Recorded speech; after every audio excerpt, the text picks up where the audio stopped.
सभी भक्तों का हार्दिक स्वागत है आज की कक्षा में।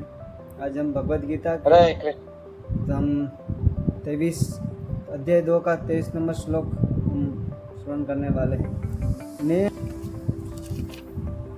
यह आत्मा न तो कभी किसी शस्त्र तथा वायु तथा खंड शस्त्र द्वारा खंड खंड किया जा सकता है, न अग्नि द्वारा जलाया जा सकता है, और न जल द्वारा भिगोया जा सकता है, न वायु द्वारा सुखाया जा सकता है। इसमें क्या बोल रहे हैं कि पहला अध्याय हम पढ़ते हैं, पहला श्लोक पढ़ते हैं 23 नंबर। तो इसमें क्या बोल रहे हैं कि आत्मा को ना तो सुखाया जा सकता है, न जलाया जा सकता है। तो इसे अनुमान लगाया जा सकता है कि पहले के जो ज़माने में ऐसे है कि जब महाभारत हो रहा था, तब युद्ध हो रहा था, वहाँ पे अन्य प्रकार के शस्त्र थे, है ना। जैसे वायु के भी शस्त्र थे, वहाँ पे अग्नि के भी शस्त्र थे, है ना, और अन्य लोहे से बने हुए शस्त्र से थे। तो बोलते हैं कि जब अग्नि का शस्त्र चलता था तो जो होता ना पानी का शस्त्र उसे काटता था। तो इस प्रकार से अलग अलग होता था। तो बोले इनसे भी आत्मा को कभी काटा नहीं जा सकता। प्रत्येक वस्तु है, हर चीज़ है जिसे हम काट सकते हैं। अभी पानी से भी हम लोहा को भी काट सकते हैं, क्योंकि पानी का प्रेशर इतना रहता है, तो वो हम काट सकते हैं उसको। लोहे को भी काट सकते हैं, पत्थर को भी काट सकते हैं, देखे हैं बड़े बड़े। तो बोल रहे कि इनसे कभी आत्मा को काटा नहीं जा सकता है। कोई भी अस्त्र हो, कोई भी तलवार हो, कोई भी कितना ही क्यों ना शस्त्र हो काटने वाला, लोहे का भी हो, तो भी उससे हम काटा नहीं जा सकता है। चाहे तलवार हो, उससे भी नहीं काटा जा सकता। बंदूक है, चलाएंगे तभी हम नहीं उसे कुछ कर ही नहीं पाएंगे।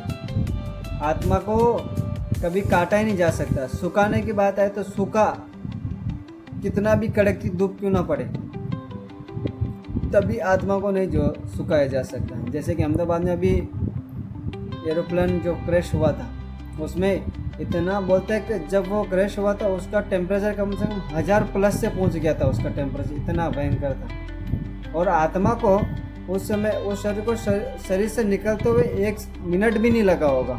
व्यक्ति को चिल्लाने तक का भी समय नहीं मिला व्यक्ति को मृत्यु में। जब अग्नि क्रैश हुआ था, अग्नि इतना भयंकर लगा, है ना। तो बोले चिल्लाना तो छोड़ो, आत्मा फिर निकल गई ऐसे। तो उस भयंकर आग में भी आत्मा कभी सूखती नहीं। आत्मा जैसी है वैसी की बनी, वैसी की वैसी रहती है। अगले श्लोक में ऐसे बताया जाता है कि कोई बोलते हैं कि आत्मा और परमात्मा मरने के बाद एक हो जाता है।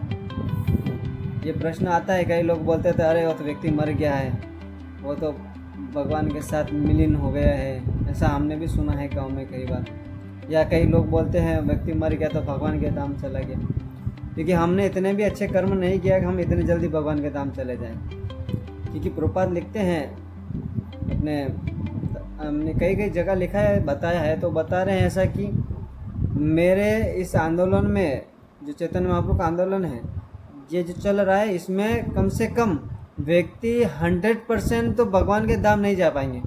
99% तो लोग, आधे लोग तो स्वर्ग में ही जाएंगे। क्यों जाएंगे? क्योंकि भौतिक इच्छाएं रहती है उन सबकी, है ना। जैसे हम पानी के अंदर, पानी बहुत गहरा है, नीचे हम ऊपर तैर रहे हैं, वो तैर रहे हैं, नीचे से हमारे कोई टांग पकड़ के खींच रहे हैं, तो क्या करेंगे? हम पानी के अंदर चले जाएंगे। इसी प्रकार से ये भौतिक सागर है, भौतिक जो संसार है, इसको भव सागर भी कहा जाता है। इस भव सागर में हम तैर रहे हैं, लेकिन हमारी कोई इच्छा होती है तो हमारी इच्छा वापस हमें खींच लेती है और इस भौतिक संसार में लाके पटक देती है ना। हमारी इच्छा इतनी होती है कि हम वापस भगवान के धाम नहीं जा पाते, चाहे भक्त हो चाहे अभक्त हो। इसमें ऐसा ही है कि भक्तों को भी इच्छा नहीं करना चाहिए, कोई भी इच्छा होती है। हर बार भगवान को प्रसन्न करने की इच्छा होनी चाहिए, बस यही एक इच्छा है, भगवान को प्रसन्न करना। दूसरा और कोई इच्छा होना ही नहीं चाहिए व्यक्ति का। तो यहाँ पे इस प्रकार से बताया जा रहा है। और बोल रहे कि जीव का एक ही कर्तव्य होता है। क्या कर्तव्य होता है? जीवेर स्वरूप होए नित्य कृष्ण दास। जैसे इसमें बोल रहा है कि आत्मा जो होता है ना, आत्मा परमात्मा के साथ मलिन हो जाता है ना। तो उसमें क्या कि आत्मा कभी भी परमात्मा के साथ मलिन नहीं होता है, भगवान की धाम साक्षात जाती है ना। जैसे हमने कई टीवी में देखा है कि किसी राक्षस को मार के भगवान है, उसकी ज्योति भगवान के अंदर प्रवेश कर रही है, लेकिन ये सब दिखावे टीवी की बातें हैं, है ना। ये सब ऐसा बना दिया है लोगों ने मिक्स मसाला लगा के। इसी प्रकार से हम भी यही सोचते हैं कि हम भगवान के शरीर में मलिन हो जाएंगे। भगवान के शरीर में मिलने वाले नहीं हैं हम, क्या है, भगवान के साक्षात धाम में प्रवेश कर जाते हैं, लेकिन वो शरीर में नहीं मिलते। लेकिन जब बहुत ज़्यादा भक्ति करते हैं, हम भगवान के शुद्ध भक्त बन जाते हैं, तब जाके यह संभव हो पाता है, अन्य कोई संभव नहीं हो पाता है। भगवान को प्राप्त करने का सिर्फ एकमात्र दो ही तरीके हैं, या तो भगवान के शुद्ध भक्त बन जाओ, या तो भगवान के सबसे बड़े शत्रु बन जाओ। लेकिन शत्रु बनना इस प्रकार से है कि व्यक्ति को, जैसे नरसिंह मूवी देखी है सबने, तो उसमें बता रहे हैं कि जैसे प्रहलाद महाराज के पिता हिरण्यकश्यप और हिरण्यकाश दोनों भाई थे, इतने बड़े राक्षस थे कि भगवान स्वयं उनको स्पेशली मारने के लिए अवतार लिए। तो इतने बड़े राक्षस हो पाए तो भगवान के राक्षस बन सकते, भगवान आपके लिए आपको उद्धार करने के लिए भगवान स्वयं आएंगे। लेकिन उनको इतने बड़े राक्षस बनने के लिए भी कम से कम व्यक्ति को इतने सालों तक तपस्या करना पड़ता है। जैसे कि हिरण्यकश्यप ने कितने कम से कम कई हजारों सालों तक तपस्या किया था, तब जाके उसने क्या किया, फिर ब्रह्मा को प्रसन्न किया था। ब्रह्मा को प्रसन्न करके भी उन्होंने क्या किया, दोनों भाई ने किया, तो तपस्या किया था, प्रसन्न हुए, वरदान मांगे सबने, और फिर आगे जाके उनका भाई का मृत्यु हो गया। भाई की मृत्यु हो गया तो क्या होगा, फिर से हिरण्यकश्यप प्रहलाद महाराज के पिता गए, फिर कई हजार साल तक तपस्या किया। उनके बोलते कि उनके शरीर इतना हो गया था, उसका हड्डियाँ का ढांचा ही बचा था। तो भगवान ब्रह्मा जी ने क्या किया, उनके ऊपर जल डाला, तब जाके वापस उनको नया शरीर प्राप्त हुआ था। तो इतने बड़े राक्षस हुए। तो बोले कि वो तो ये भी कहते कि हमें सीधा ब्रह्मा जी के पास बोले कि हमें भाई साहब अमर कर दो।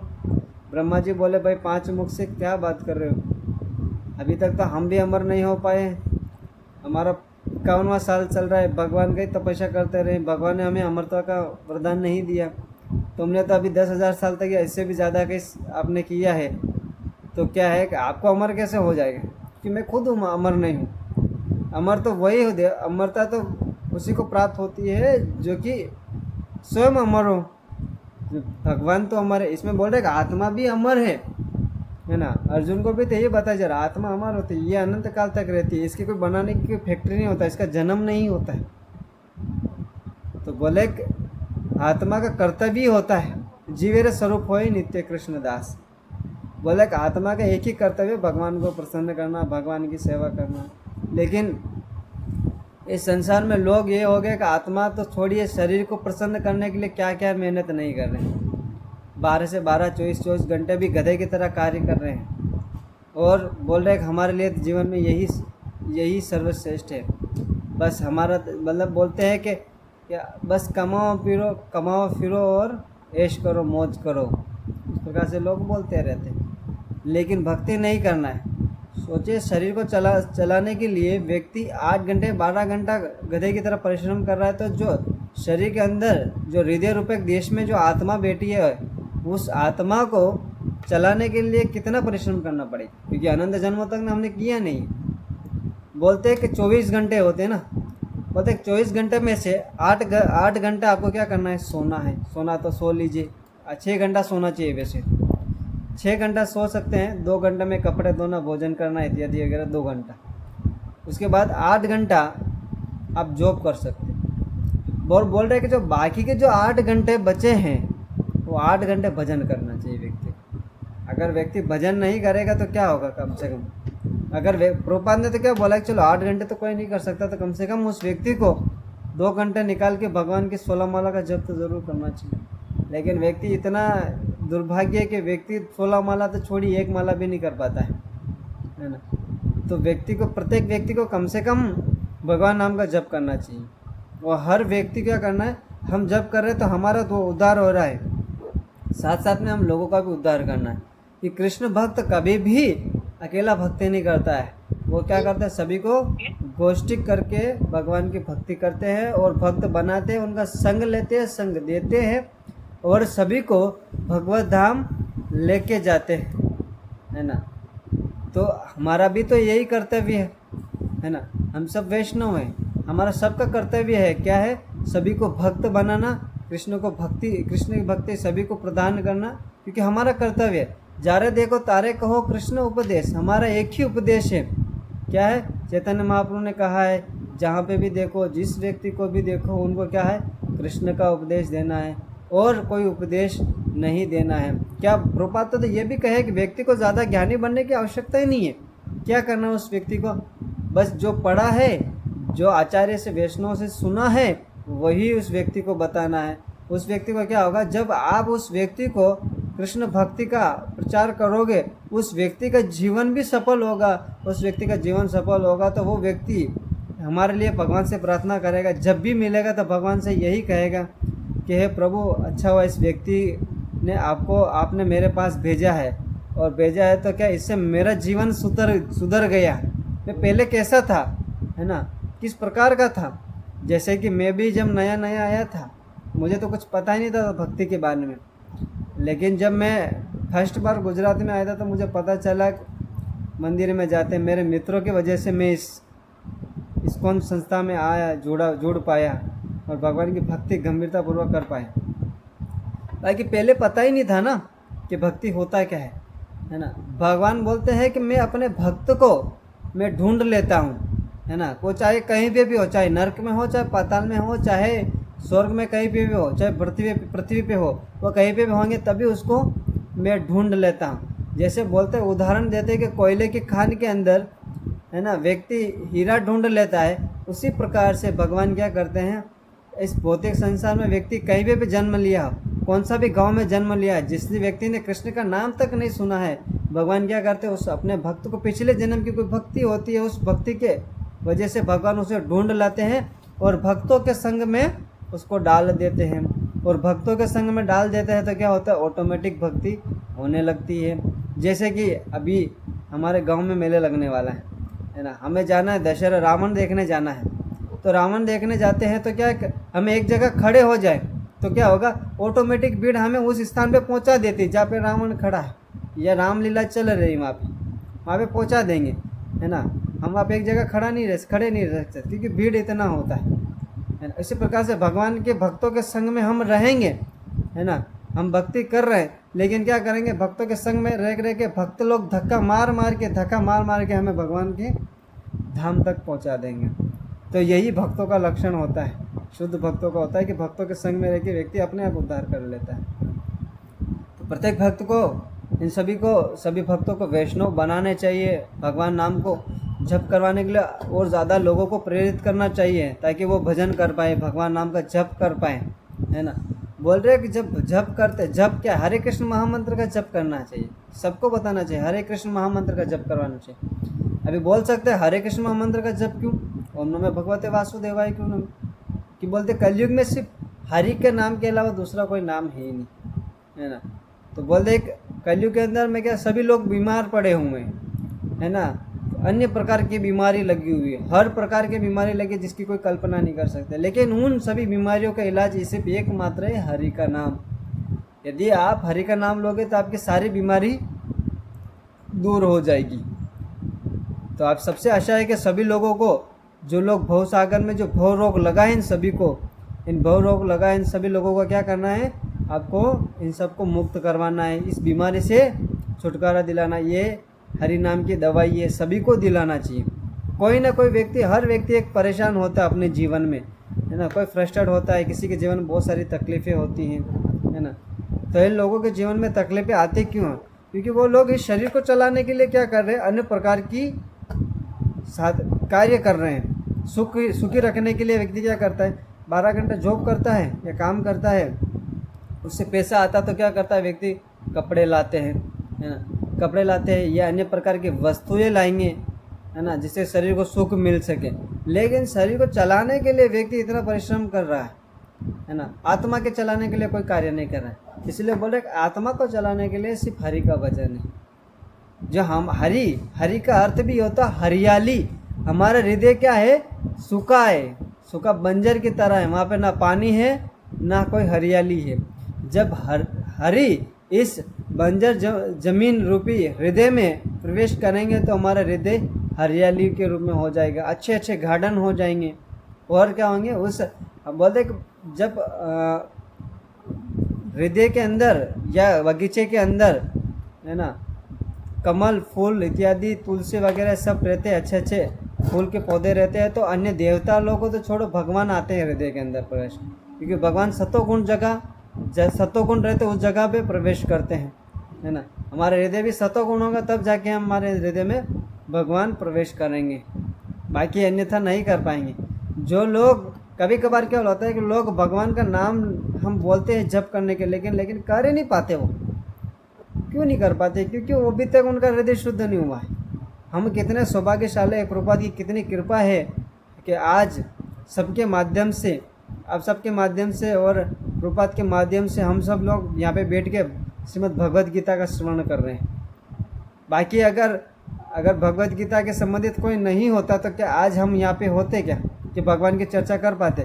वैसे आपका और हमारा कोई संबंध है नहीं वैसे, है ना। आप कौन और हम कौन, सब लोग पता नहीं हम कैसे जुड़े हैं, है ना। लेकिन जुड़े कैसे हैं? सिर्फ प्रभुपाद की वजह से, कृष्णा की वजह से जुड़े हैं, क्योंकि हम सब जानते हैं कि हम ये सब कृष्ण की बातें कर रहे हैं, इसलिए ये भी हमें भगवान के भक्त हैं, ये भी हमारे परिवार के ही हिस्से हैं। तो प्रभुपाद बताए, बोले कि मैंने एकमात्र ऐसा घर बनाया जिसमें संपूर्ण विश्व रह सकता है और कोई जगह छोटी होने वाली नहीं है ना। तो प्रभुपाद ने एक घर बनाया है, इन सभी लोगों को लाना चाहिए, भगवान की भक्ति में जोड़ना चाहिए, उन सभी का उद्धार करना चाहिए, क्योंकि कृष्ण भक्त कभी भी अकेले भगवत धाम नहीं जाता है, वो क्या सभी को साथ में लेके भगवान के धाम जाता है।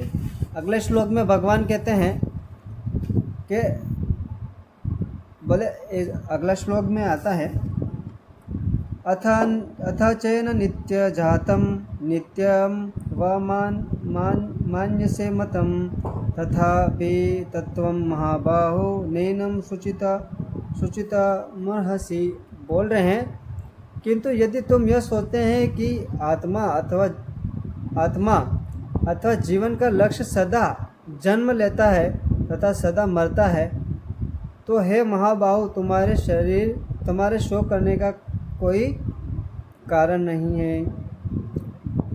बोल रहे कि आत्मा क्या है, जन्म लेता है। व्यक्ति ऐसा सोच सकता है कि हमारा जन्म हुआ तो साथ साथ में आत्मा का भी जन्म हुआ होगा, है ना। हमने जन्म लिया तो आत्मा का भी जन्म लिया, है ना। तो इस प्रकार से व्यक्ति सोचता तरह से मूर्ख है कि भगवान कहते हैं कि आत्मा का भी जन्म लेता ही, है ना। तो बोलते कभी कभार क्या होता है कि माता पिता अपने पुत्र के ऊपर अधिकार जमाने लगते हैं, अरे ये मेरा पुत्र है, ये मेरा पुत्री है ना। तो व्यक्ति सोचता है अरे ये मेरा बेटा है तो इसका करते हुए काम करना और मार के काम करवाता। हाँ चलो ठीक है, शरीर पर आपका अधिकार है, लेकिन आत्मा का अधिकार नहीं है। तो व्यक्ति को कुछ ना कुछ स्वतंत्रता होती है ना। लेकिन भगवान की भक्ति ना करके व्यक्ति स्वतंत्रता होना चाहता है तो व्यक्ति स्वतंत्र नहीं है। वो क्या करता है, भगवान से जैसे मुख मोड़ता है तो माया देवी पकड़ लेती है और माया देवी पछाड़ती रहती है। जब बहुत सारा दुख आता था फिर वो भगवान की शरण में आता है। जैसे कभी कभार माता पिता अपने पुत्र को गलती कर लेता तो बहुत मारते हैं, मारने के बाद वो बोल देता बच्चा करे यार मैं तो घर छोड़ के जा रहा हूँ, और घर छोड़ने के बाद क्या होता है, जैसे शाम होता है तो बच्चा वापस आना ही पड़ेगा बच्चे को घर पे। उसी प्रकार से माया भी यही करवाती है। तो बोलते हैं भगवान कुछ नहीं होता, लेकिन जब माया इतना दंड देती है, उस दुखी होने के कारण वो व्यक्ति क्या करेगा, भगवान की शरण ग्रहण करेगा। भगवान कहते हैं एन प्रकार ने किसी भी प्रकार तो आ तो रहा है, धीरे धीरे हृदय शुद्ध होता है तो फिर धीरे धीरे भगवान की शुद्ध भक्ति भी करने लगता है। तो इस प्रकार से भगवान बताए जा रहे हैं यहाँ पे, और बता रहे आत्मा मरते नहीं है। हे महाबाहु कह के भगवान संबोधित कर रहे हैं कि जो आपकी भुजाएं इन सभी क्या कर रहे हैं, इन योद्धाओं को मारने में समर्थ है। हे पार्थ उठो, इन सभी का वध करो।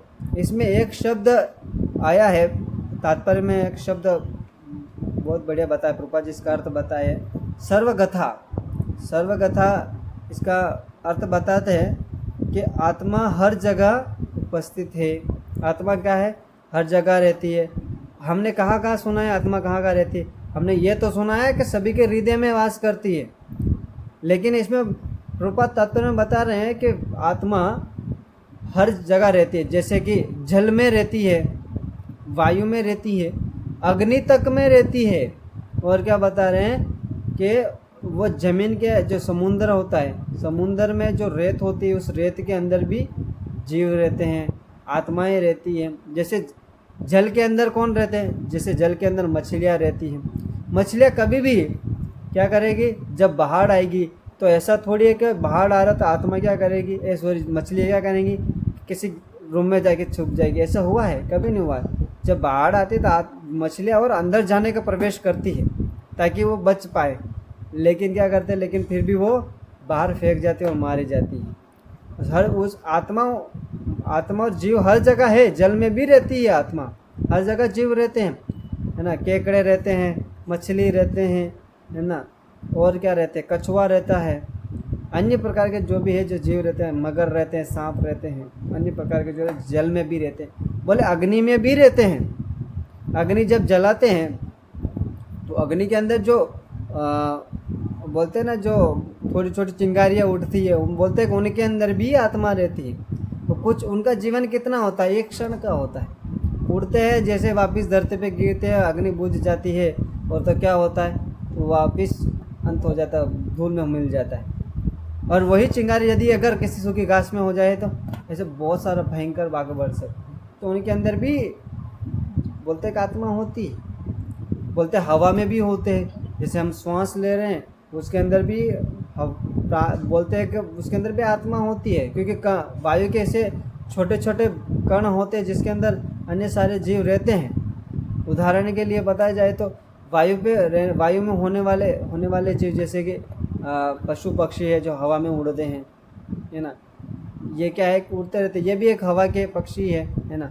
और बता रहे उसके बाद थल पे रहने वाले, है ना, ज़मीन पे रहने वाले हैं। ज़मीन पे रहने वाले हम जैसे प्राणी हैं, हम रहते हैं, है ना। हम कभी पानी में नहीं रह पाएंगे, है ना, कितना भी रखो हम पानी में रहने की कोशिश करें तभी पानी में हम रह नहीं पाएंगे। हाथी पानी में नहीं रह पाएंगे, क्योंकि सबका अलग अलग स्वभाव होता है। भगवान ने हर व्यक्ति के लिए अलग अलग स्थान बनाया हुआ है। अग्नि के लिए बनाया हुआ है, वायु के लिए बनाया हुआ, जल के लिए बनाया है ना। इस भौतिक संसार हम जैसे जीवों के लिए बनाए गए हैं, जैसे पृथ्वी बनाए गए, जमीन बनाए गए जिसमें हम रह सके, अन्य प्राणी रह सके, सभी के लिए अलग अलग चीज़ें बनाई हुई है ना। तो हर एक व्यक्ति के लिए अलग अलग कैटेगरी दिया हुआ है भगवान ने। और आगे बता रहे कि कभी कभार इसमें होता है कि भगवान ऐसा कह रहे हैं कि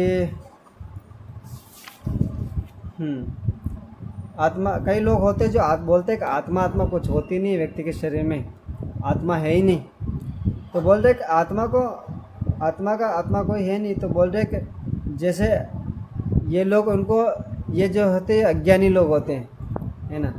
जैसे प्रभुपाद इसमें बता रहे हैं अनेक बातें केवल उच्च प्राणियों के आधार पर मानी जाती है।